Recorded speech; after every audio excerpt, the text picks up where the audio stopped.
పెద్ద హాస్పిటల్కి అప్పుడప్పుడు వెళ్ళి ఎముకల వాటి ఉంటుంది. ఎముకల వాటికి వెళ్ళి జస్ట్ ఆ ఎముకల వాటిలో ఒకసారి అలా అటు ఇటు తిరిగి వచ్చేస్తే బయటకు వచ్చిన తర్వాత నీకు అనిపిస్తే అమ్మ బాబోయ్, దేవుడు నన్ను ఎంత కాస్తున్నాడు, దేవుడు నన్ను ఎంత కాపుదలిస్తున్నాడు అనిపిస్తుంది. దేవునికి స్తోత్రం చెప్పండి గట్టిగా.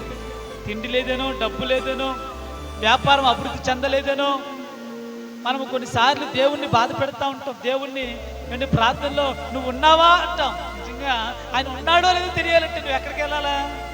పెద్ద హాస్పిటల్కి వెళ్ళాలి. పెద్ద హాస్పిటల్కి వెళ్తే నీకు అర్థమవుతుంది ఆయన ఉన్నాడో లేదు. ఈరోజు తెల్లవారుజామున 3 వ్యక్తులు బండి మీద వెళ్తున్నారు. 3 వ్యక్తులు అంటే భార్య, ఒక పిల్లోడు, ఆ తండ్రి బండి మీద వెళ్తున్నారు.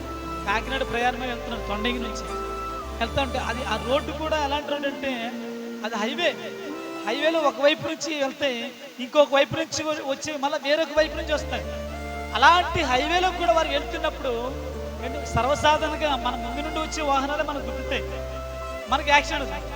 అలాంటి హైవేలో వెనక నుండి ఒకడు వేగంగా వచ్చి ఈ బండిని గుద్దాడు. ఈ బండి గుద్దిన వెంటనే రోడ్ సైడ్ తుప్పలోకి వెళ్ళిపోయింది.